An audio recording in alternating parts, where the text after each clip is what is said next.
And here's the final result. Looks really good. I got a new Facebook Marketplace score.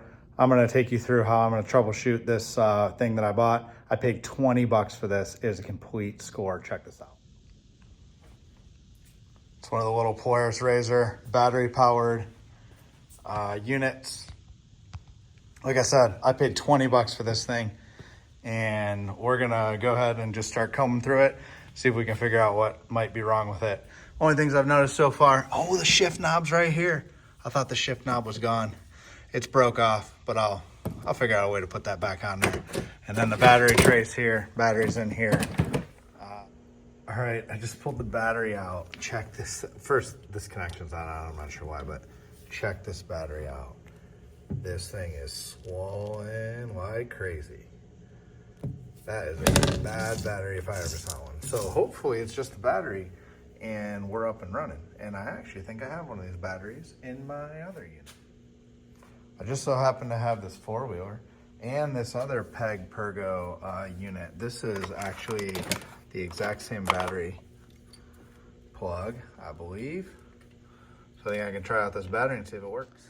I understand that people don't like to do electrical work, but putting a new battery in something, it's not that hard. But I think what happens is people own them for, 3 or 4 years, and about the time the battery goes bad, the kids outgrow them and they don't want to put a battery in them just to sell them. So they sell them cheap. They just want them out of their garage.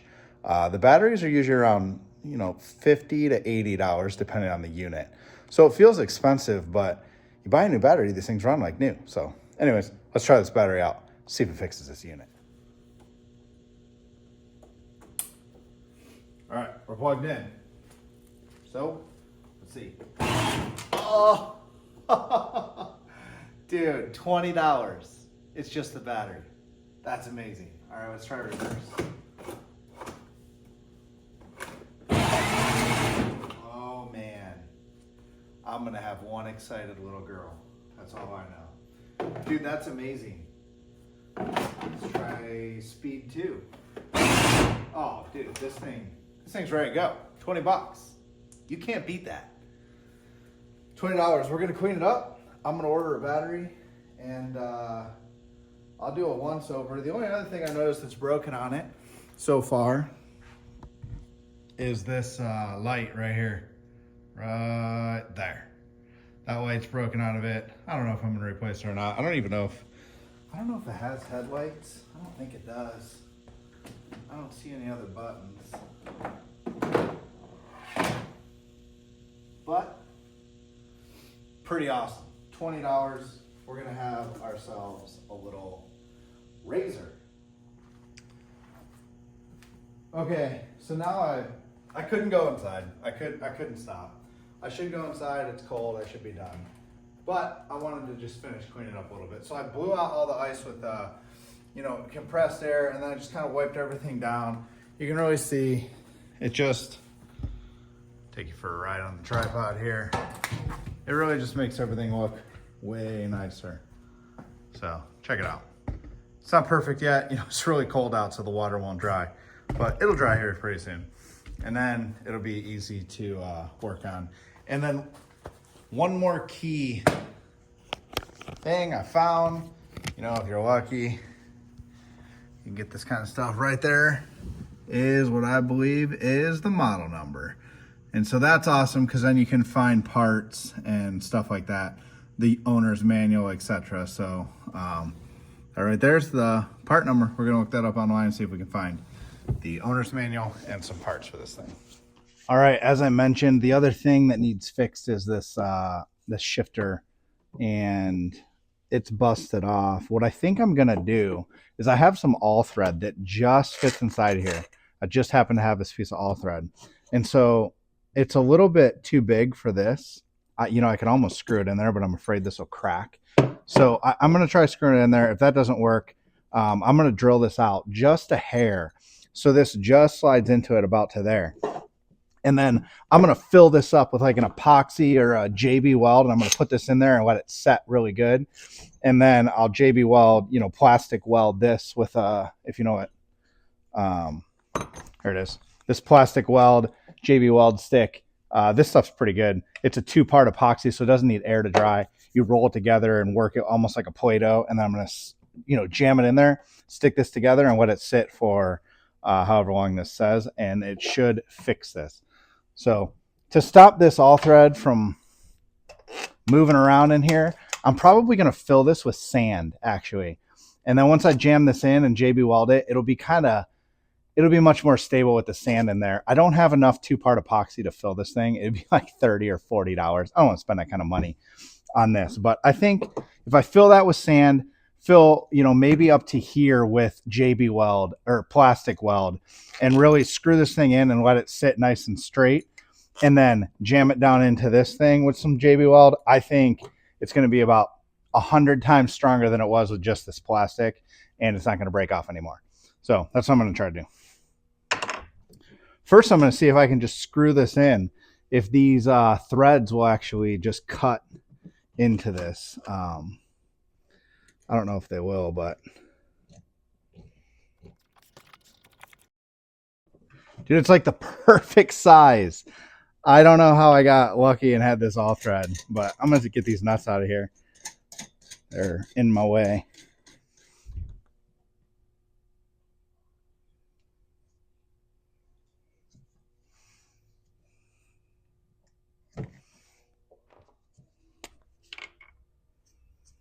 So I know we need about that much plus that much. I don't know. I'm just going to count the threads. 1, 2, 3, 4, 5, 6, 7. 1, 2, 3, 4, 5, 6, 7. Maybe about here.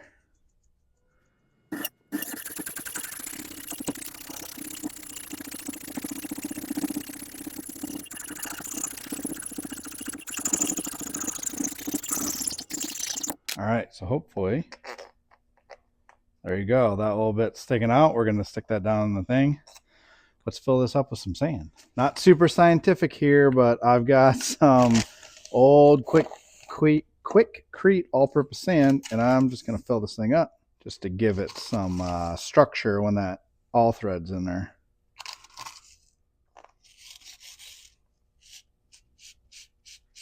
What's cool about this all thread is you can screw it into everything, even sand.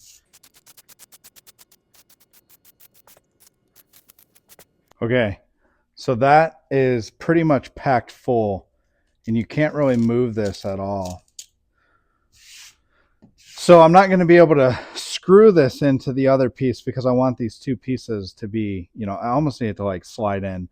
So I'll probably pull a little bit of that sand out of here.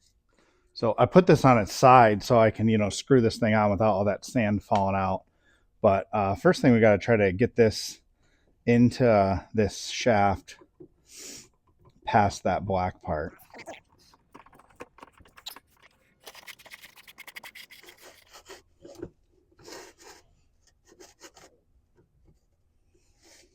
Yeah, dude, I think it's going to work.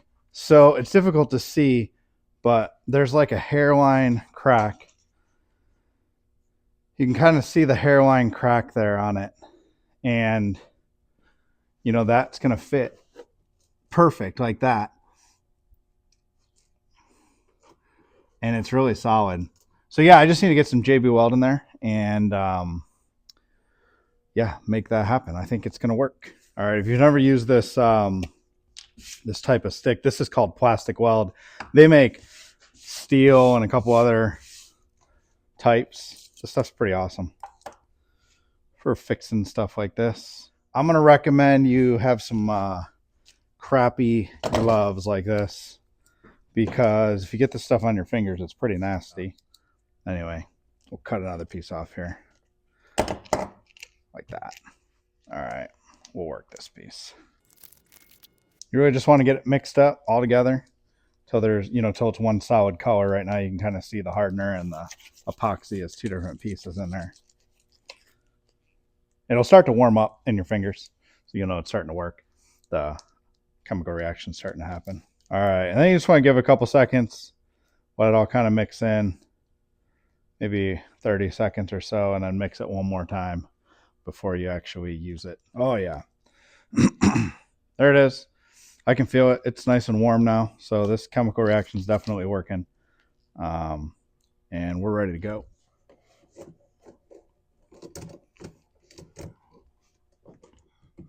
Now we're gonna work it on there.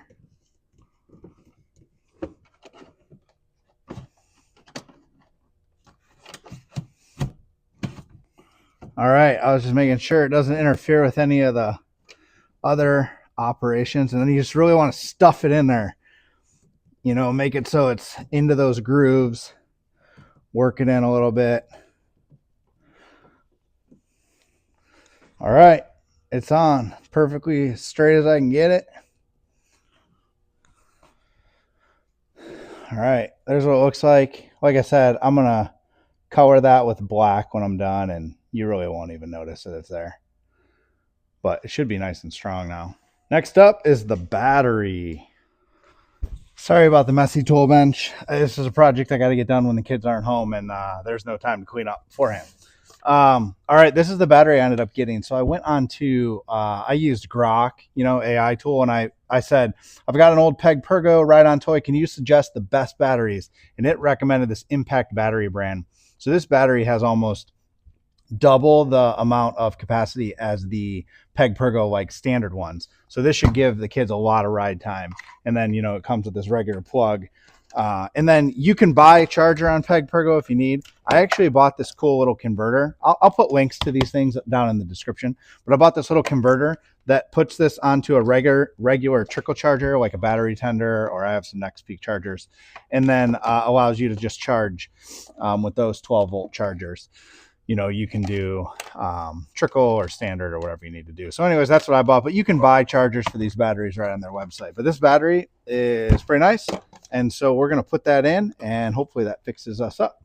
All right. Now, the original battery probably had a tie down, like a metal tie down that went and screwed into these two things. The screws are missing. We're just going to fit the battery in here, and then I'm going to go see if I have some screws that'll work for that. It's probably difficult to see, but the screw holes that I think went to the tie downs are, you know, these two screw holes are too far or too close together for this battery. So I don't know exactly how the battery went in, but someone, I don't know if someone's drilled them or what, but there's these four, that hole, that hole, that hole, and that hole. They're all already drilled. So I'm going to, I can access that from the bottom. I'm just going to use zip ties. I'm going to put the battery in right here, and I'm just going to zip tie it in with a couple of zip ties, and I think it's going to be just fine. It's not going to go anywhere. You probably know this trick, but if your zip ties are too short, you can just zip this tie to the next one, and then you've got longer zip ties. So I'm going to use 3 of them, I think, to put these batteries in. Okay, and I do have some of this really nasty two-sided sticky tape. This was for, I actually did a crawl space encapsulation, and I used this to stick to the cinder block and the plastic to it. So anyways, it's very sticky.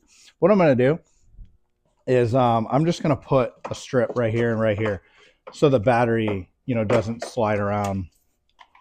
Actually, I'll probably just put it on the bottom of the battery. I'll just put 2 strips on the bottom of the battery. And then when I set it in place, it'll just kind of hold it in place. Even though I don't think it's going to go anywhere, I'm just going to do that just to be safe. Like that. And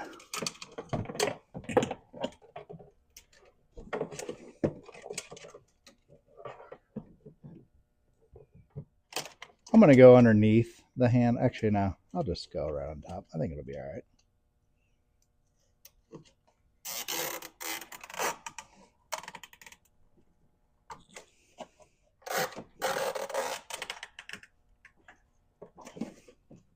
Boom, like that. And that thing, not going anywhere. I can literally pick the card up with it. So we're good to go. And plug it in. Make sure it works. Oh, she works. Okay, I don't like the way this coupler sits. It's real tight, so I think I'm going to actually snap those off and flip the battery around. Turn it the other way.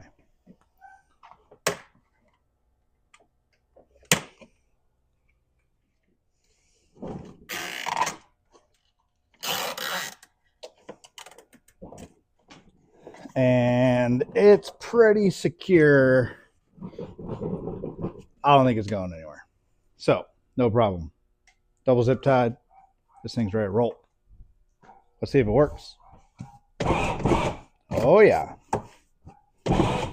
Still works. All right, the other thing that was broke on this was this light was broke, and I took it off. I just put these to the side. We might just leave them like this. We'll see. My wife said maybe we could take the middle one and make some cool little design or something, but I think it looks cool with just these two, honestly. So I may just leave them like that, but we'll see. Well, and the last thing that really needs fixed on this, and I mean, it's fine if I didn't fix it, but this decal is pretty shot on here. And so I don't know, whoever put this on didn't put it on very good. And so I'm going to see, I have, we have a Cricut. This workbench just gets dirtier as the projects just keep going. But anyway, get us a nice clean space here.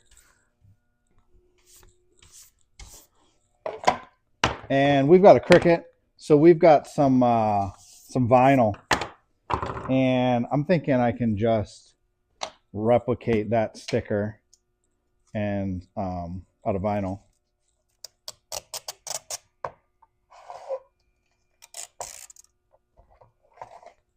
I mean, I could just leave it like that, to be honest. No one's going to notice. But in the interest of doing it perfect, I'm going to see if I can put it back on.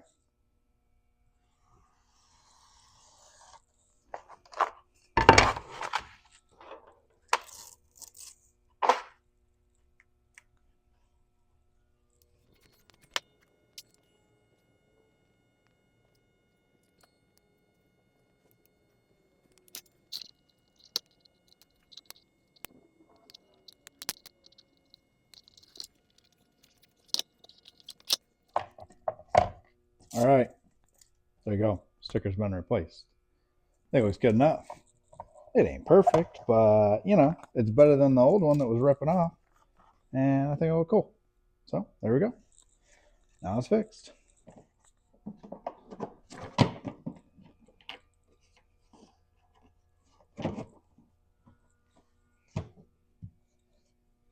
Hey, I hope I've inspired you to know that you can fix simple stuff. You don't have to buy everything new, and your kids can still have a great time on this stuff. I bought this for 20 bucks on Facebook. I put in a new battery, double the capacity of an OEM battery, so it was $83 on Amazon. Now you can buy batteries at around $40 or $50 instead that match the OEM battery, but I wanted the nice big battery so that it lasts longer. So $83 for that, and I bought a $10 plug to charge the battery. So for $93 plus 20 bucks, it's $113. I was able to fix this unit. So yeah, it seems expensive, but if I would have bought the cheaper battery, it would have only been about $50. So 50, 60, call it $60. I could have this thing fixed. I had the JB Weld already. I had the all thread already. I had the decals for the front. I had zip ties. You just got, as long as you have stuff around your house and you're handy, you can fix stuff like this. But I just wanted to show you, for $100, this thing is going to provide my kid with tons of joy. And it's got a brand new battery that's going to last a really long time.